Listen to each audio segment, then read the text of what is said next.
My name's John McAllister, and I'm here with Kevin Rosenberg, who has been my partner for 2 North American Bridge Championships. He's been my teammate for another NABC.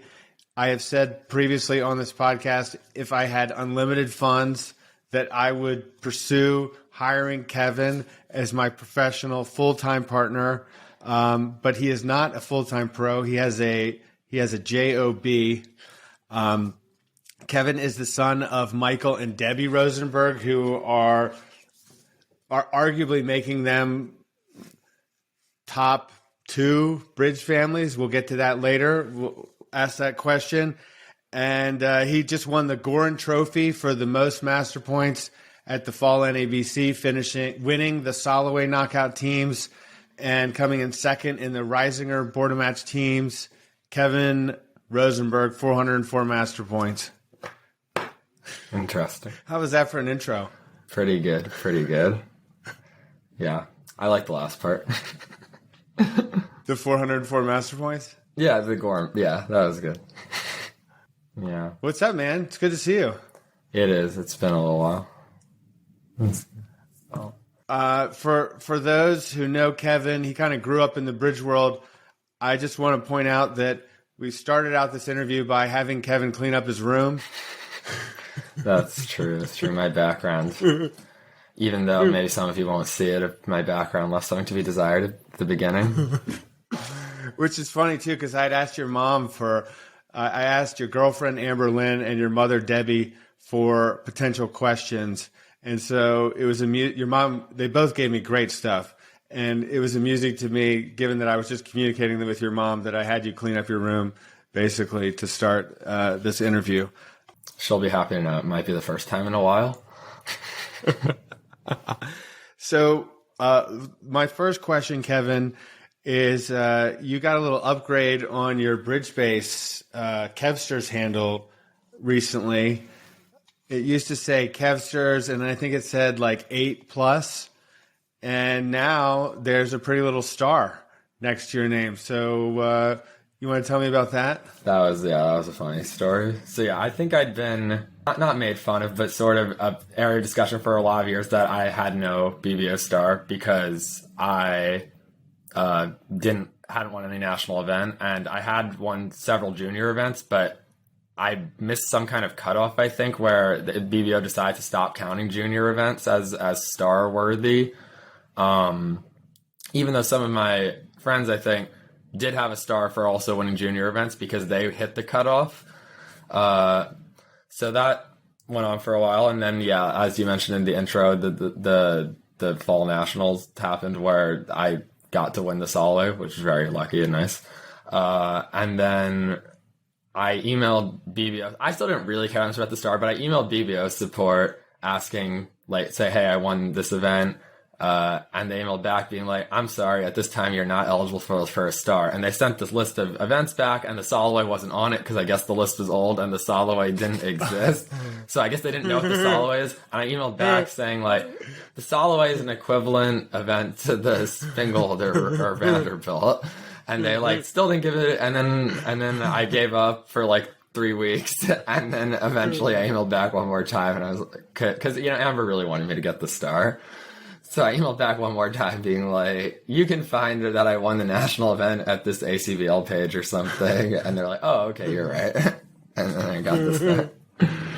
Well, part of the reason that I ask is because, did you happen to notice if the Mitchell Border Match was on as a possible star? Any national NABC Plus event is a star. So the deal is, for listeners, in order to get a star on BBO, you don't just get it by virtue of winning a national event. You actually have to ask them. And part of the reason, BBO Bridge Base Online, part of the reason that you have to do that is because you're on this list of people that have stars, and there's more. I've seen Uday Ivatore, who's the former CEO of BBO, explain that it increases your profile, and it can add unwanted, and maybe you can speak to that. Have you noticed that people have been Have you gotten more sort of outreach since you got the star? Not yet, but I actually haven't been on BBO that much. I do, yeah. I know sometimes people like get more team match requests because they have a star and they have to put in their profile like no team match or something. I think I know my dad says he puts on his profile, and if somebody still asks him, he says, no, and it's in my profile that you shouldn't ask me, and only if they don't apologize will he enemy them on BBO. But if they apologize, then he says, okay, that's fine. How does enemy work? Or unfollow or ignore or whatever. I don't know what it's called on BBO, or I don't remember what it's called on BBO. Because they have this thing where you can black. That their color turns to black. Then I've done that for one person, and I don't. That's the only thing. I think you also if you're playing a speedball, could you play against them? You can play against. I think you can play against them, but you just whatever they type will not appear in your chat. Yeah. And by the way, so in the star thing, they did try to make me feel better even when they were rejecting me. Like, they were like, we're sure you are as good or better as many of our stars on BBO, but being a star isn't just about skill or something. So part of the reason that I'm bringing this up as a question is because, like, the day after we won the Mitchell, so I won my first national event at the Phoenix NABC, same as Kevin. And it's also in part thanks to Kevin, because Kevin's team knocked us out of the Soloway in the last round of qualifying. So we got to play the event that started the next day and happened to win it. And the reason is, like, the day after we won, I was like walking to the playing area and I thought, oh my God, I can get a star on BBO now. And did you? But no, I haven't reached out to them yet. In part because I there's some pride here and I don't necessarily want to reach out to BBO and ask. And so you were one of, like, I figured that you would have gotten a star long ago, but you didn't care. And so you were still on BBO without a star. Pepsi, Jacek Kalita was also, oh, no, that's not Jacek Kalita. Sorry, Jack Piscolo.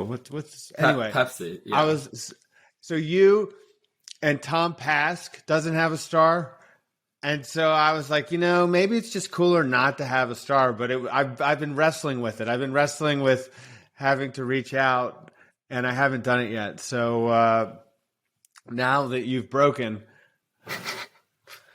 No, I think I reached out, pretty soon after the tournament the first time. But anyway.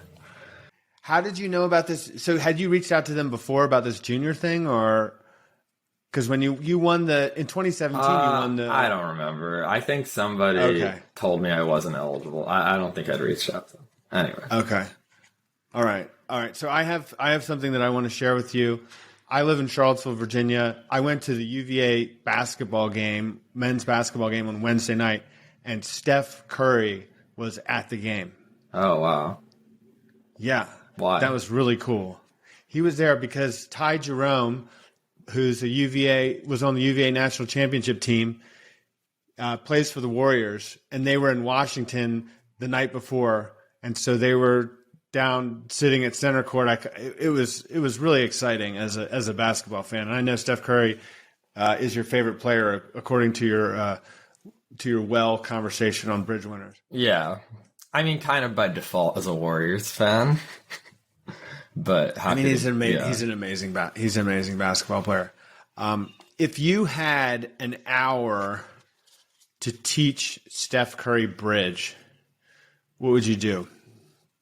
Probably just ask him a lot of questions. I was going to say ask him a lot of questions about basketball, but but that wouldn't be doing a very good job fulfilling the question, which is okay. But no, if I was going to teach bridge, yeah, I think, I don't know, it depends how many card games he'd played before, but whenever I'm teaching bridge, we might not even get to talking about bidding stuff if I wanted to do a good job. I don't know if you're going to ask about other times I've actually taught bridge, and this is more of a lead into that, but I definitely believe in teaching card play first with bridge, so probably play some game like whist or something like that. We'd also need 2 other people, I guess. Make sure he's used to the dynamics of 4 people being around the table, following suit, winning tricks, and then, eventually being partners with the person across from you, a suit being trump. It just depends how many card games of this type somebody's played, really, for how long it takes for them to get the hang of it. But even if they have no experience, like they don't even know the order of the cards or the suits, I think after an hour you can at least be playing something like whist, following all those mechanics. What would it be like if I'm aspiring to do this web series where I teach people like Steph bridge through playing Bridge Master deals. Like, what would it be like for you if you were me and you somehow got Steph to agree to be on the show? What do you mean? What would it be like for me? Like what? Yeah, elation. I mean, It was just so exciting to have him in the building. I'm just like, they showed, so I got there after the game had started, and they showed on the video board Ty Jerome, and they said, here's a UVA, and they didn't even say anything about Steph. And then I saw Steph next to him, and I'm like, oh my God. I mean, yeah, obviously if that actually happened, it would be super cool. I remember when we were playing at Nationals in Memphis, I think the Warriors were like staying at the hotel near us, right? And we were even in that hotel, I think, talking to a bridge player there or something. Yeah. If I don't know, if I actually got to teach Steph Curry bridge, that'd be super cool. I think there's been a movement like that, sort of. I remember seeing some videos on YouTube with chess. Like, there's a lot of very famous personalities like learning and playing chess, and I assume there are similar videos on YouTube of like an experienced chess player basically doing a chess lesson with someone who's very famous maybe not Steph Curry famous, but right, but someone very famous on the internet. So yeah, I think it would be super cool, and I'd be happy to do it. In my research for this interview, Olivia Shireson, I think, said that you used to maybe play two-person whist with your dad. There's a game, I learned, this isn't how I learned bridge per se, but there is a game called Knockout Whist, which is sort of just two-person whist. It's very basic game. You can teach 6 or 7-year-old, I think, when you're just starting to teach about cards. Basically, each person gets 7 cards, and a trick is just somebody leads and the other person follows. The rules are basically the same, like winner of a trick leads to the next trick. You're just trying to win tricks, and there's a trump suit. I think the first time it's random, and then the person who wins the previous round gets to call the next round, and the amount of cards decreases each round until somebody either wins all the tricks and then they win the game, or whoever wins the 1-card round. Yeah, basically you have to win all the tricks to win the game. I don't actually know the rules of whist. I've heard it as a good idea to teach people, sort of as a start to bridge, but I don't actually know the rules and the scoring. Yeah, I don't know the scoring either. I don't focus on whist too long or anything when I teach bridge. I basically just say the goal is to take tricks. At that point, I usually just play a couple hands. I don't even know if that is whist, although I don't know exactly what whist is or if there's different variations, but yeah, just that variation where you're playing with partners or trumps and there's 4 people and there's no dummy and there's no bidding. That's basically what I consider whist, and that's how I start out teaching. Do you find people engage with that when you're teaching beginners? You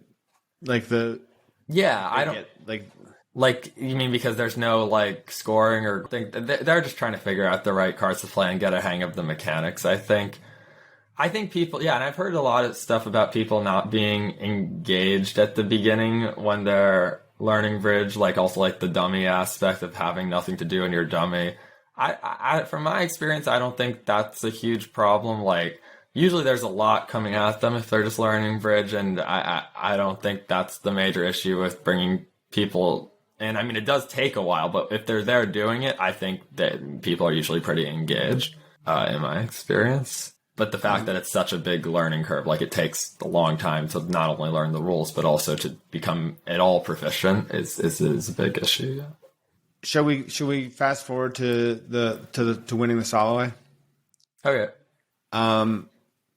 You guys had a big comeback in the semifinal, and you were down a fair amount of VIPs in the last quarter of the final.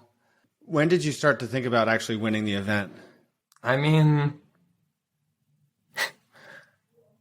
I'd always thought about it, I guess. But I guess somewhere around the quarterfinal, like until the quarterfinal, we'd mostly won the match, or through the quarterfinal, we'd mostly ended up winning the matches pretty easily. But I mean, obviously, when we got down a lot in the semifinal, it seemed unlikely. I definitely think we had teammates in Finn, Kolesnik, and Ish Del Monte where it wasn't teammates you'd ever give up with their like huge ability to generate imps. And Simon, like if it was just like two versions of Simon and me, it'd be hard for us to generate 46 imps. I think like it's not our style. One of us would have to be playing a little out of our comfort zone, whereas like I think Finn and Ish, their comfort zone is generating imps anyway. So yeah, Simon and I knew we had a chance after our last set. We didn't have as big a card as Finn and Ish, but I knew we had some good results. And we had teammates that could generate a lot of imps, which is what happened. How did you find out that you won? Yeah, I definitely have this thing. Like some people on these matches, right, they want to look at the view graph screen right after to see who won. I don't like that. I like to do a real comparison without knowing who won, just because, I don't know, but you can't do that anymore. So basically when it's over, I mean, I stay, even if I'm dummy, I stay until it's over. But when it's over, I just like, before anyone can look at the view graph screen, I just leave all my stuff at the table and run out. Because like, at least I want to find out from my teammates and not from like the opponent's reaction at the screen. So, and then usually I, come back in like, later to collect my stuff. So when you say your stuff, does that include your scorecard? No, not my score. I would take the scorecard to compare. Yeah, usually, like in the Soloway, it was usually like various food items that I may or may not have eaten. I remember before the last quarter of the Soloway, there was an extremely strange thing where, okay, so I'm weird about eating at the table or just during bridge tournaments in general. I have a lot of trouble eating, and then when I'm at the table, sometimes I don't want to feel extremely hungry. So I think to the semifinal match, I brought 3 bananas to the first quarter, and then before the last quarter of the final match, I was kind of hungry. I went with Finn to the stand at the hotel, like to buy a sandwich or something, like in one of those food stands. And they were like closing. And we tried to buy the sandwiches they were closing, and she just would not sell us the sandwich. And at some point, Finn was like, I'll give you a huge tip. Just give him the sandwich. We're about to play the 4th quarter.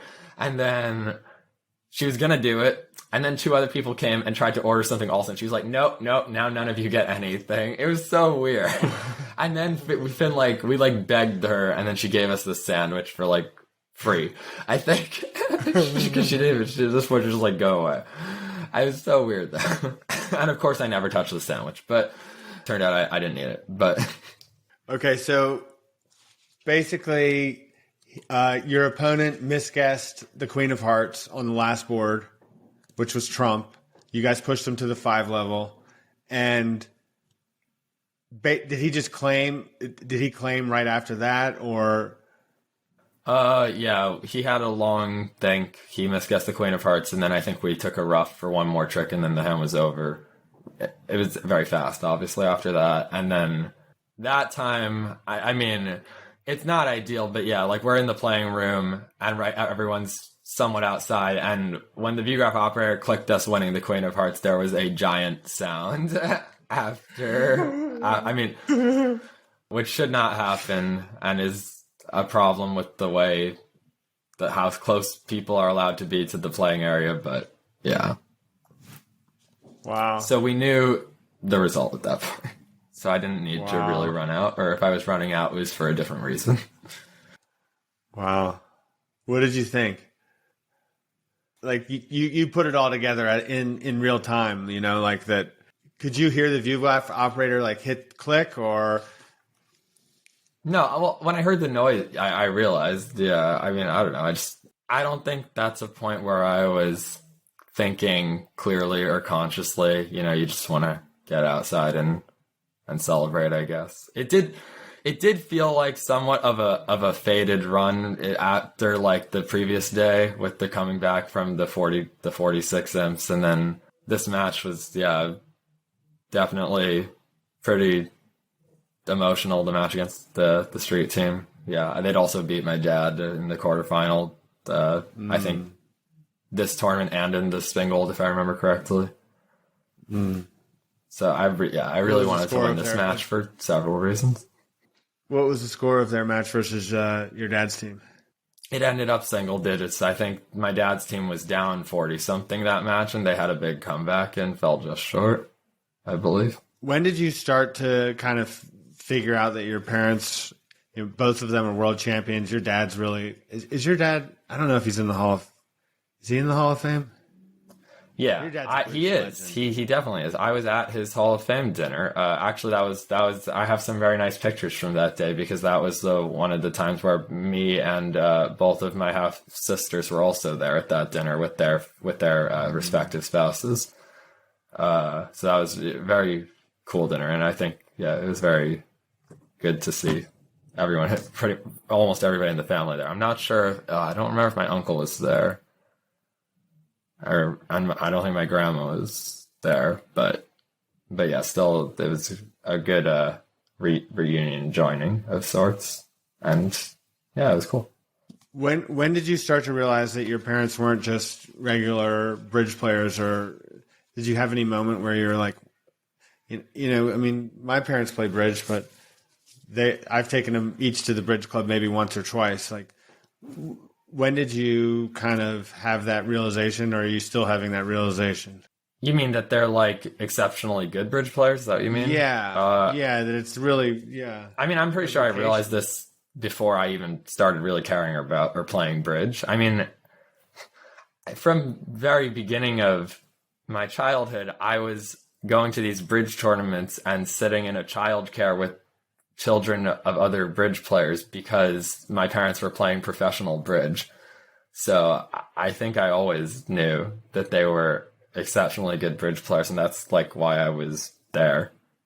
And once I started playing, I think some people probably gave me, assumed I was better than I was, or gave better treatment just because of my name, which isn't really fair, but yeah. Your mom described it in her email to me as childcare program at Nationals gradually became more interested in playing bridge than going to childcare. Yeah, I think at some point when I was like 9, maybe 8, I don't know. I started playing in like very limited games at the Nationals, like 0 to 50 or something. My first real partner was my babysitter at childcare, or my junior sitter, I think was the term. He was only like 3 or 4 years older than me. His name is Jeffrey Schwartz, and his parents are also play a lot of bridge. I think maybe that's part of the reason why he was sort of in the childcare too. Even the junior sitters also were too young to be like totally unsupervised. I think at least at that time, like if he was like 13 or 14 or something. Yeah. And we would go play bridge, and I guess he was in some way maybe playing pro bridge, because I think technically he's getting so in some way I guess I was like a client, but not, or my parents were, I guess. I wonder if were you in the Washington Nationals? I think it was like 2009, summer Nationals. Because I played in the 0 to 199er game, like a 2-session 0 to 199er, I think, that I won with my partner. I think I was at the Washington. I have a shirt that says Washington from like pretty middle school, like, or childhood age, and it might be from that Nationals. I don't know.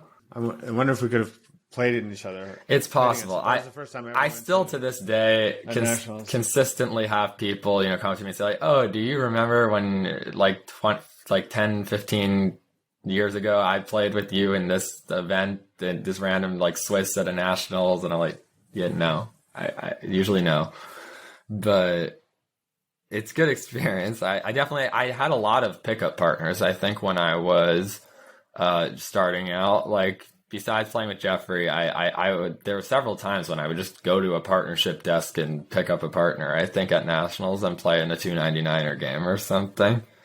And I think people would probably be like, "Rosenberg, are you Michael and Debbie's son, they'd get excited about that.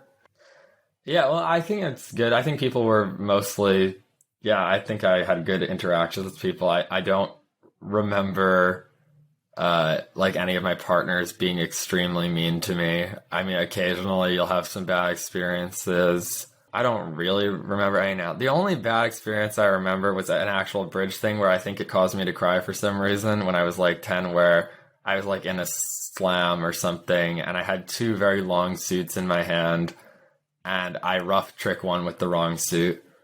Like, it wasn't the Trump suit, but I thought it was. And I went down because of that. And I remember that made me very sad at the time. But yeah, I think overall, I have been lucky to have people, you know, treat me very well that I meet. And probably I'm sort of, what's the word? Like, privileged to have that luck, especially because my name's Rosenberg. But yeah.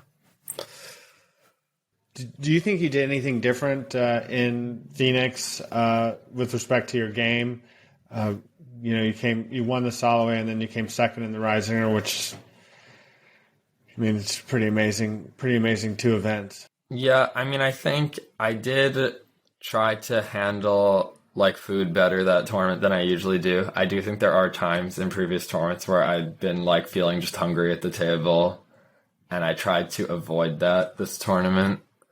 I think it's important. I tried in previous tournaments too, so I don't know if it was different. I tried to focus on like just always being there in the hand. Don't make decisions like, if you're not sure what to do, just like keep trying to work out the hand until you have some hand in mind and then play for it. Like, no like silly lapses kind of. But I think I've tried to do that lots of tournaments, so it's kind of random, yeah. I think we had very good teammates to that tournament. I think that was probably like, you know, close to the best team I'd been on.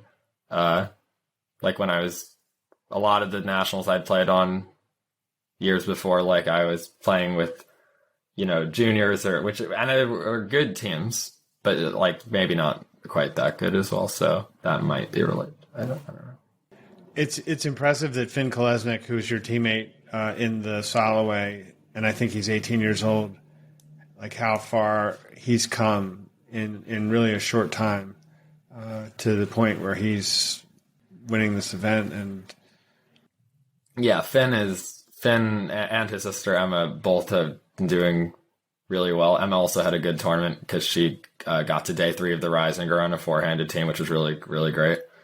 But yeah, Finn also has had, especially for 18, you know, one of the like most prodigious or talent, like winning young players I think ever. Like I think some of the other people that would be in that category are like Bobby Levin and Zach Grossack, and I there's probably more I should know, but I was trying to think of players I'd heard of winning events when they're very young. So Zach Grossack, who's been your junior partner at times and is your dad's current partner for the Nationals, he was on the Sorry Partner podcast, and he talked about something. Do you know this expression that's like they're not allowed to use in their partnership when like Zach, I guess it's basically when Zach does something like that's way too aggressive. Do you know about this? Not yet. There's basically like a word that is banned, and I don't know what it is. I wish I knew the exact word. A word your dad's not allowed to say it anymore. I don't know. I don't think they have transcripts. Is so it I'll have to look it up. No, it's something. It's a phrase that you wouldn't. It's an unusual phrase. I'll have to look it up. Okay. You got any good Zach Grossack stories for me? Zach Grossack stories. Define good. I mean, you guys are the same age, right? I think I'm a little older, but we are the same age for like half the year or something. We're probably the same age right now because my birthday's soon. Or we must be. Because you didn't play in the junior teams that we did the film on. That was 2012. Yeah, that was just before I was into bridge, or that was like right as I was getting into bridge. I think we moved in 2011, and my first bridge, like junior bridge tournament, was in 2014. I probably was like starting to play in like 2012, 2013, mostly 2013 probably. And yeah, and then my first bridge tournament with U21 in 2014 in Istanbul. Were you USA 1 or 2? USA 1. I can claim a perfect record at the trials and an opposite perfect record at the world tournaments that the trials qualify for so far. Who do you think people, speaking of the junior trials, you played the junior trials against your girlfriend's team. Who do you think people were rooting for in the finals of the junior trials? I mean, that's pretty clear that they were rooting for Amber's team. I don't think... Yeah. I think pretty much everybody was rooting for Amber's team. I don't think I talked to anybody outside of maybe our own team members. People were also worried that I was rooting for Amber's team. Olivia said she'd never seen somebody less excited when they won a match than you when you guys won. Well, yeah. I mean, also their team, like, especially right after we won, their team was pretty upset, and there are like a lot of my closest friends and my girlfriend. So it's hard to be too happy about that.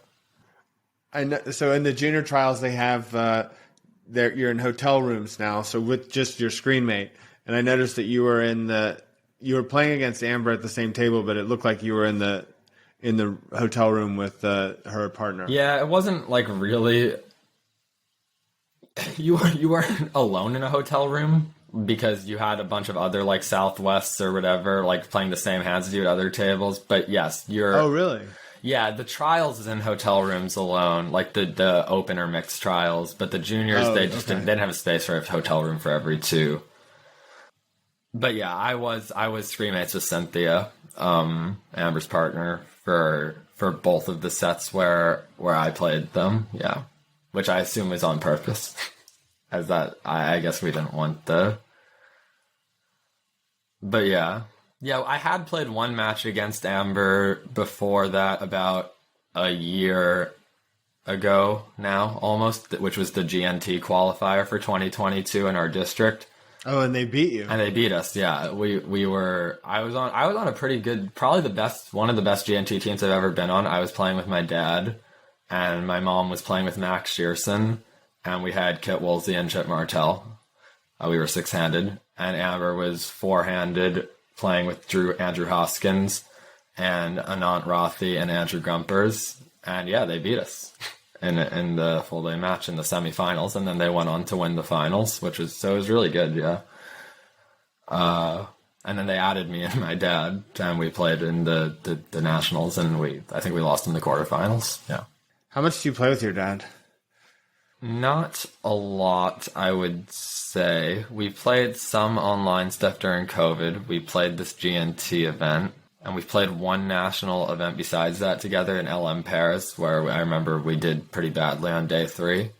That was the event, if I remember correctly, that event was like, quote unquote, a graduation present. Not that it needs to be a present for him to play with me, but I think he had the philosophy that while I was in school, I should focus on bridge, and therefore I shouldn't focus on bridge. Here's the other thing. I should focus on school. So he didn't like play any bridge events with me during that time, really. And then once I graduated, that was like the idea of the present. But yeah. Is this graduating from high school or college? College.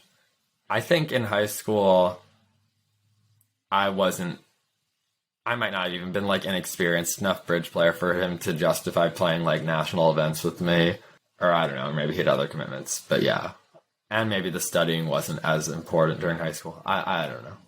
Do you have to study the notes that you have with your dad? You said you played a version of those with Simon in the Soloway. Do you have to study those, or do you pretty much know them? Yeah, I've been playing some version of these notes with most of my partners, which is nice. I don't really need to study them too carefully at this point, although I probably should more. And there are some differences I usually make with each partner depending on what they want. I remember there was a case with Simon in the finals of the Soloway where I totally blanked on a system thing that I should have known, where I opened a no trump and they overcalled 2 clubs to show the majors, and I just forgot what we played over that, and he made a bid, and I'm like, I don't know what this bid means. But then the opponents bid, and eventually, I just passed. So, how did you end up playing with Simon in that event? Well, we'd played the previous year in the same event. It's actually kind of our nationals now, like the fall nationals, because that's the only 2 times I've ever played with Simon, is at the fall nationals in 2021 and 2022. I don't remember, in 2022, we'd almost played previous nationals in 2022, but it didn't work out, and then we played that, we'd been emailing. I don't remember how it came about originally that I played with him in 2021. Yeah, I'm not sure how that came about or who brought us together. Maybe I could go check at some point. But the Fall Nationals used to be our event. It did, yeah. We played... What was the one? We played one before. Honolulu and San Francisco. Oh, so San Francisco was the same one, actually, right? But yeah. So that was... I played... No, San Francisco before COVID. Before COVID, yeah. Yeah, that was the last 2019. Honolulu was 2018. Yeah. We had some sad rising. Well, good but sad in that not making day 3. I remember, which we were leading after the first half of the semifinal. I think we were second, but we were leading. Okay. I thought we were leading, but I could be wrong. But yeah, that was one of the painful ones I remember, because we were first or second, and we had some string in that second session where we scored 1.5 out of 14, I remember, or something.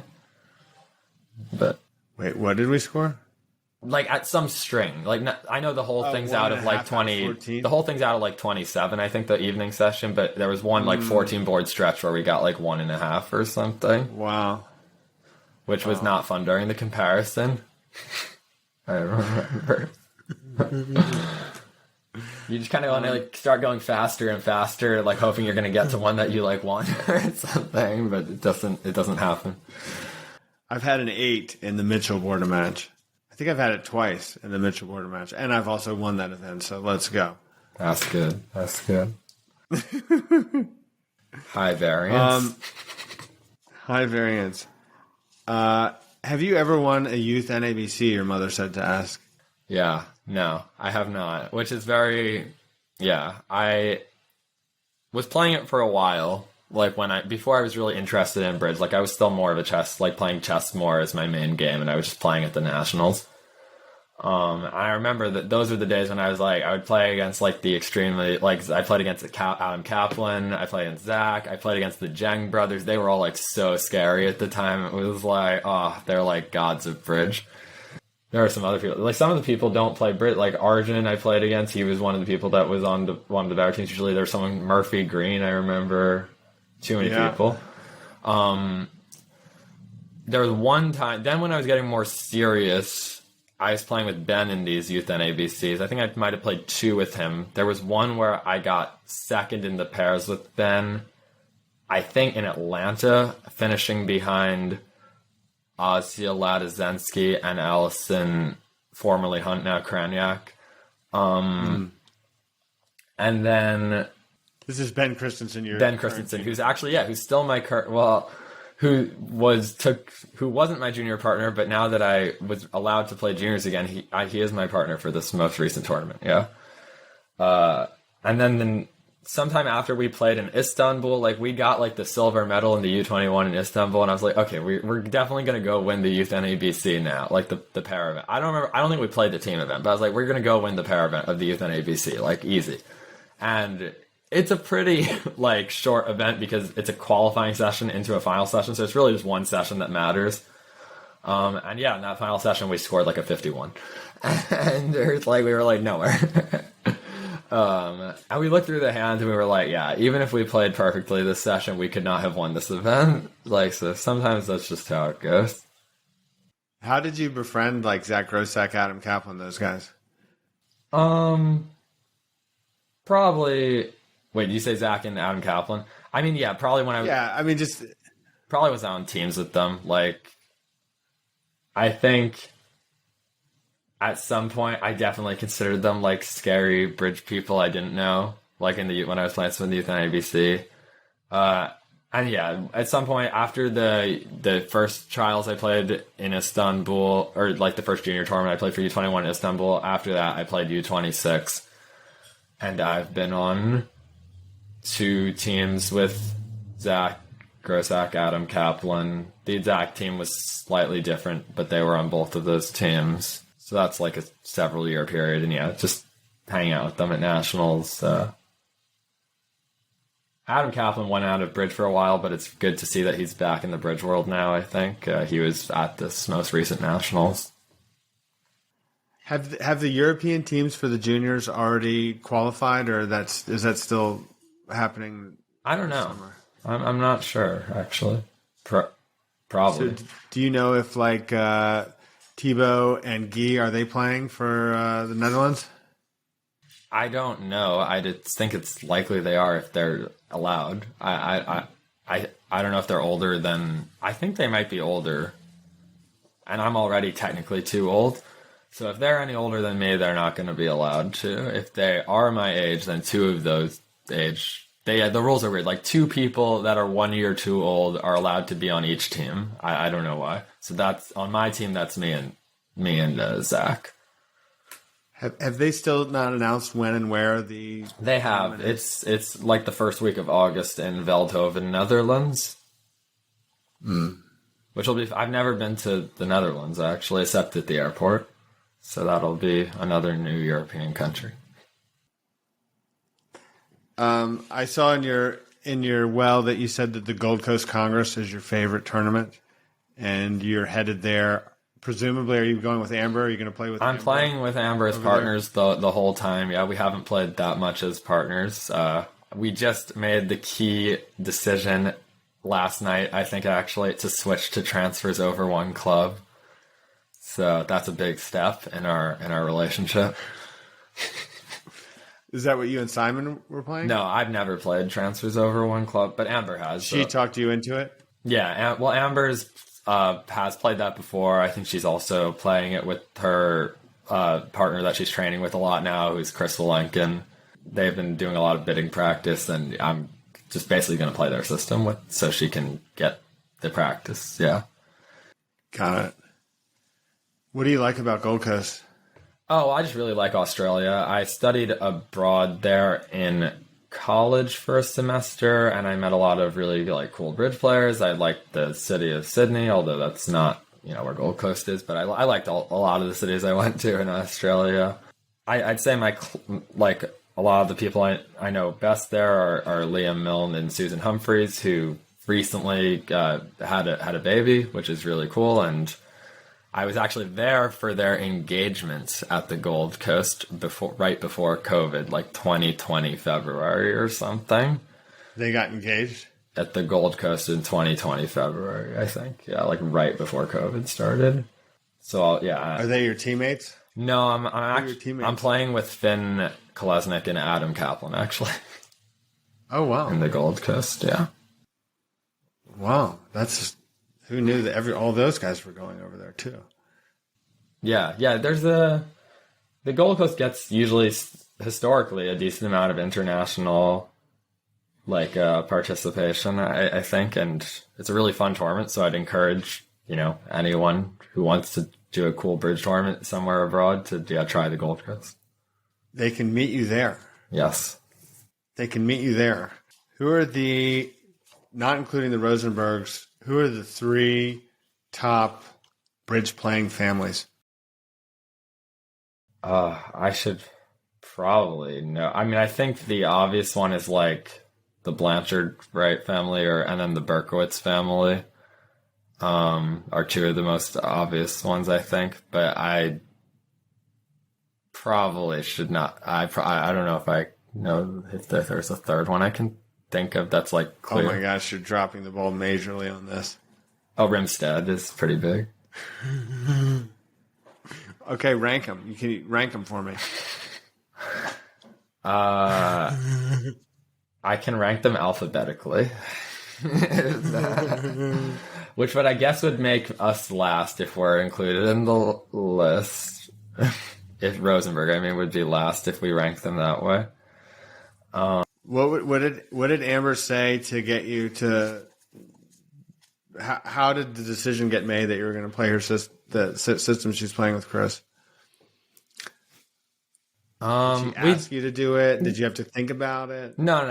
I was being mostly facetious. It wasn't like a difficult or like you could say the major decision, but it wasn't like it took a lot of protesting out of me or something. I think it's something we'd intended to do for a while, like for a couple months, but we both have other, partners and events, and I didn't want to do any like major partnership system new learning before like the junior trials and stuff. But I mean, there's always, if you're a competitive bridge player, especially who's getting into new partners, there's always new stuff to learn. And like right now I'm actually starting a new partnership with Brian Platnick, and I have to make sure we're on the same page and do a lot of bidding practice with him, and I have to do practice with Ben for the upcoming juniors. So there's always other stuff to do. So yeah, we're just going to do it before the Gold Coast, hopefully. Are you playing the Spring Nationals with Brian Platnick? Yeah, Brian, I'm planning to be regular partners with Brian starting in the Spring Nationals, and we're playing the Spring Nationals and the trials and stuff. Then probably, hopefully, all the nationals. I know he's good friends with your mom. Yeah, I really like Brian. He's also my partnership coach with Ben for juniors, which is cool because we're basically playing the same system. And are you doing a lot of that bidding practice on Q-bids? Yeah, I have recently started doing Q-bids. I did practice with Simon on Q-bids before the Soloway. We probably bid, a couple hundred hands there. And recently I have been doing Q-bids sort of nightly with Amber. We usually bid like 24 hands. Do you look, besides the bidding between the two of you, do you look at how other people have bid the hands? Sometimes. Or is that... Sometimes if it's a difficult or interesting hand, we look to see if there's anyone we know. That's why it's important to have a username that, identifies you. Right. What's your username on there? Good question. I don't know. But hopefully, yeah, it's probably something like Kevsters. Or maybe just my name. Let me see if I can look it up quickly. I think it's name, maybe. Or... Because Amber's is just her name. Yeah, I think it's just our name. How often do you go to your dad or mom to ask them about a bidding situation? I do email them about, like, if Amber and I are bidding on Q-bids sometimes, saying we have a bidding question. I actually do email sometimes. Yeah, I'm incredibly lucky to have just an absolute plethora of bidding of just resources for bridge. I mean, in general, because Amber also sometimes, if we have a bidding question, just emails Chris, who's another just top bidding theorist. It's very lucky. That is cool. Yeah. I have a bidding problem for you. Okay. Stiff ace, stiff king, ace king fifth, king queen 10 sixth. Okay. So you open one club. Yeah. Nobody's vulnerable. And it goes two hearts on your left and righty doubles. Two hearts on your left and partner doubles. Yeah, sorry. Partner doubles. So, and I have stiff king of hearts, right? Yeah. So I would think I could either bid 3 hearts with the plan of bidding 4 diamonds, or I could just jump to 4 diamonds right away. Both of those seem like viable options to me. I guess I don't mind just bidding 3 hearts. I think I might get a better picture of partner's hand by bidding 3 hearts. What I didn't know is that I can't bid 3 diamonds because I might not be showing my. Yeah, I could just have like a weak hand with longer clubs and diamonds. well, I don't know how. I feel like you're definitely not implying a hand like this strong. I guess I feel like I know that like some people at the 1 level, like we go to club a heart double pass 2 diamonds. I've heard of people like not playing that as forcing at all, like could just be a minimum. I don't know if it would extend to the 2 level. I definitely would be afraid to just bid 3 diamonds undiscussed, which is why I would only consider like Q bidding to set up the game force or just jumping to 4 diamonds, which seems also pretty clearly forcing, like it's a jump reverse. So I think either of those is fine. I mean, the nature of my hand is more or less I'm missing 2 aces if I have a fit. I guess if it's a diamond fit, I also need some, help in the diamond suit. If it's a club fit, I might not if I can rough my diamonds. So I basically, like if partner bids 4 clubs over 3 hearts, even if you just play 4 no trump, well, I'm a little light. I mean, it would be reasonable to want to just bid key card over that, I think, and just sort of hope that you can take care of your diamonds either by roughing or partner having the queen or something. If your partner has 1 ace, you have a decent chance to make slam. Maybe you're not quite worth that. What would you play if they just overcalled a heart and it went double? Would you play 2 diamonds was stronger or? I'm fine. Yeah, I probably would not play it as forcing if I made an agreement. But yeah, undiscussed, I would be. It's one of those situations where I'd be very scared to bid it or to pass it if my partner bid it. So yeah, I was talking to Roger Lee recently, and he has this theory that like in undiscussed partnerships, anything that sounds like it could be non-forcing or anything that sounds non-forcing is, which is I think contrary to the way I mostly thought about like bidding. Like I would like just be very scared and like generally just assume things are forcing if they sound like they might be because you don't want to pass. But if you have that explicit agreement that like anything that sounds like it's non-forcing is non-forcing. If both partners are on the same wavelength, I could see how that could work well. So do you have your most system with your father then? Well, I basically have technically the same system notes with most of my partners. Like I said, like Platnik pretty similar, Ben pretty similar, Kopi was pretty similar.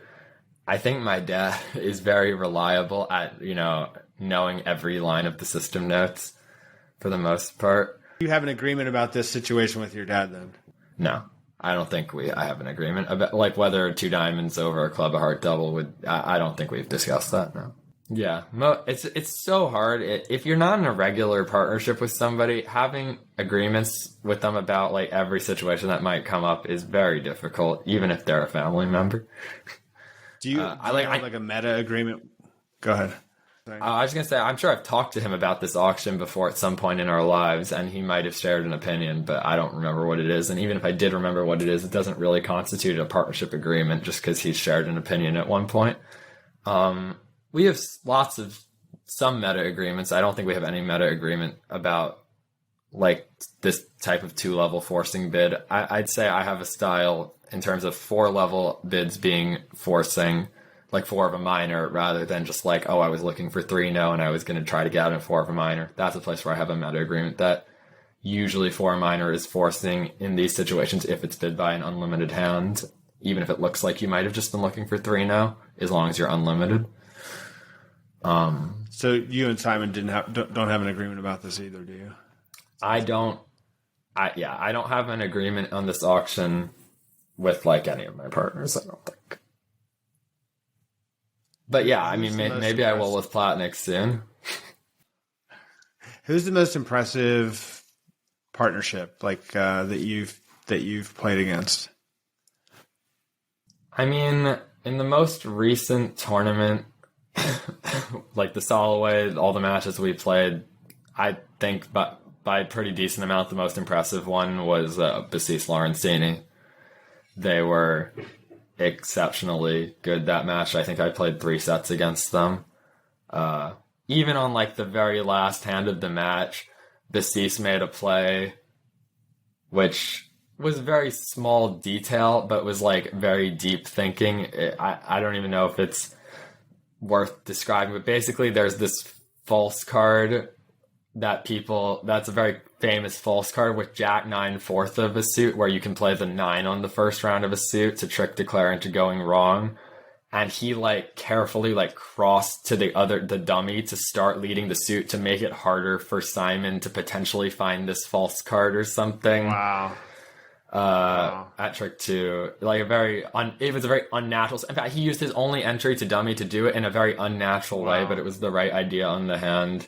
It didn't matter at all on the hand because Simon didn't have that holding, but it was just like, I didn't, in fact, I would never have understood why he did it. Like, it was the last hand of the match, and only when my dad pointed out later to me, he explained why he did it. Like, because it wasn't that actual situation, so I didn't understand why he did it. Wow. So your dad saw it on Viewgraph? That's what happened? I assume, yeah. When did you beat those guys? That was the semifinal. Oh. Yeah, not only, I mean, okay, he probably didn't know that he lost but he'd been having a not very good set in a set where he was up 46 to start, and he's on the very last board of the match, he still found this play. I thought it was extremely impressive. Like, just thinking so carefully about everything. They were very slow. It was a very slow table overall, I think.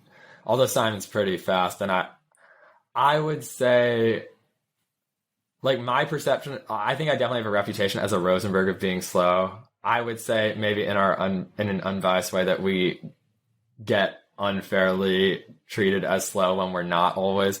Although I think we do have a propensity for like long single thinks, but overall, I think about average. I don't know.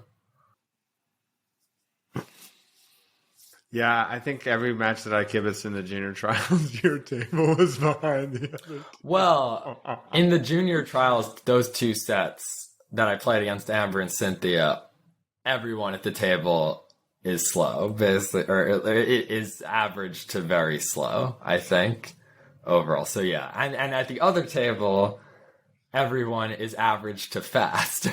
and a lot of these sets, like where we have Zach and Finn and Richard Jang and Brett. So it's total different extremes, yeah. What's the relationship like with Amber in terms of bringing, like when she makes an error? I'm not sure in what sense you're asking, but Amber and I have done like literally probably like thousands of hours of board review overall. So I don't think I'm like not afraid to point out I'm not afraid to like point out if I think she made a mistake or something. Like, our goal when we're reviewing boards is just to, talk about the facts of what happened and try to improve. So I'm not sure if you're asking about making a mistake in any specific context, but yeah. Like when you get mad, when you're her partner, she does something. I mean, I don't think I try not to say anything at the table for sure if I can, if I'm her partner. Yeah. I think mostly on the bridge we're pretty good as partners. I definitely, when there's no screens, I'm a bit emotive sometimes, I think, even though I don't say anything, and it's hard to control. And I think I'm working on it to get better at that. Yeah, Amber won the event that we came in second. And the way that I found out that they won was because like they were celebrating. And I'm like, they're not celebrating like that because they got... But I guess she wasn't even playing the... what event? When they won. The mixed BAM, right? Mixed BAM in Providence. Yeah, that's a good story because she wasn't even, like, Amber has a pretty busy job. Maybe I shouldn't mention this. That's okay. Yeah. So Amber basically had decided to like actually take the week off bridge to work remotely. And then she got asked to play on the Hill team, but to play half of the boards with Shan. And she agreed, even though, yeah, technically she was also like doing a work day. So she like would get up, do a little work, then come over to the bridge, play for 3 hours, run home, do work for like the next 7 or 8 hours. And we had to call her to interrupt her work to get her to come back to the bridge playing site after the second session because her team won, yeah. For the photo. For the photo, yeah. Oh, man. And then she ran back. What should I ask you? What haven't I asked you that I should ask you about? I think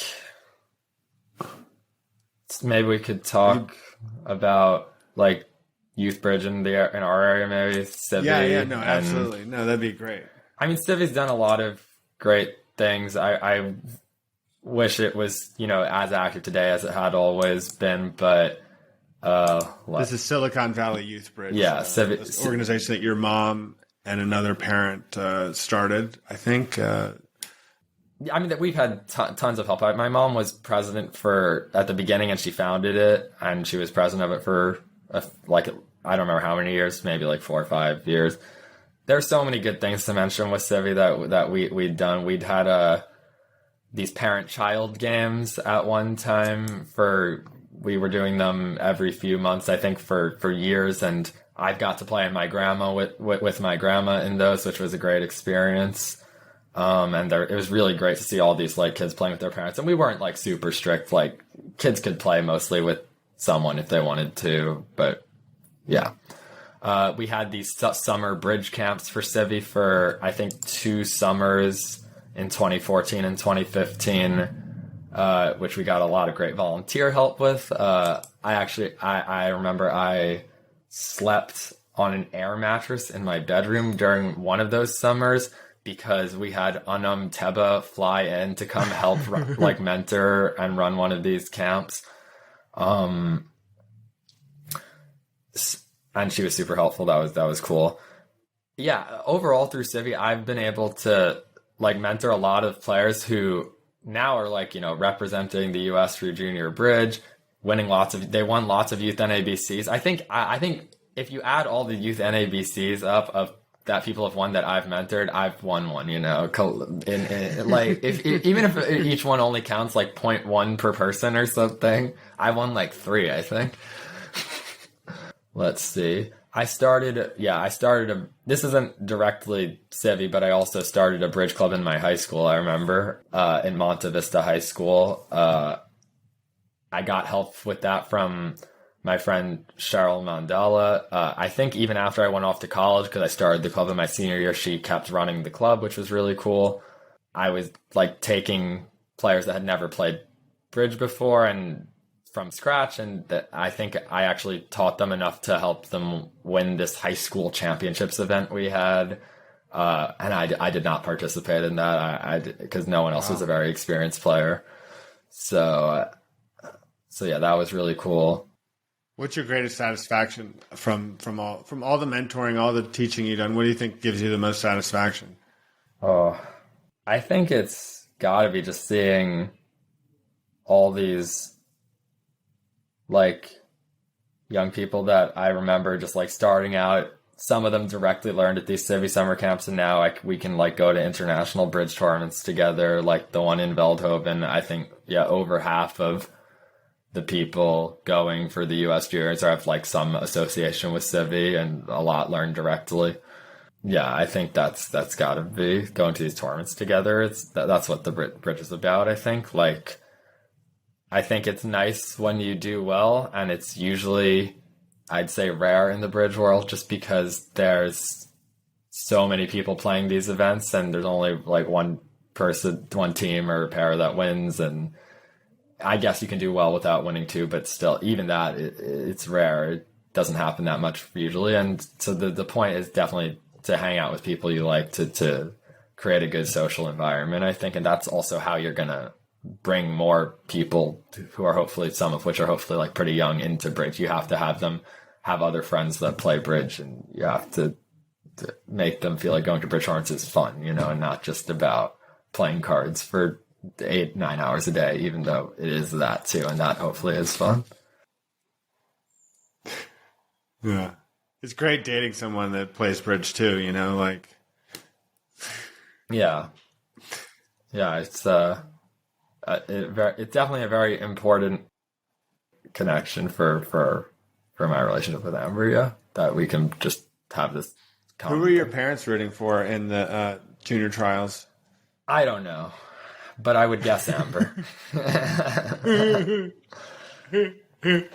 But I don't know. Were they there, your parents? No, this is the first one actually where they hadn't been there, because my dad for a while ran the junior training program, and he'd gone to every trials because of that. My mom had gone a couple times as a mentor. So yeah, this is the first one where neither of them were there. Now Alex Kolesnik runs the junior training program. Did your dad ever explicitly say that he was running the junior program because you were in it, or did you kind of understand that? I'm still not sure I understand that to be like the main reason he was doing it. That was maybe a great service that he did. Yeah, maybe it contributed, but I don't think he ever said the main reason he was doing it is because I was in it, or I think it's possible he still would have been doing the same thing even if I wasn't in it. All right. Well, Kevin Rosenberg, it has been an absolute pleasure. I enjoyed communicating with Debbie and Amber beforehand, and also Michael Xu and Olivia Scherson for some potential questions. Yep. It's great to see you winning this event and having such a great tournament. And I can say that I saw it coming. I wish that I was sort of part of it because you knocked us out. So. That's true. Yeah, thanks so much for talking, John. I really enjoyed it.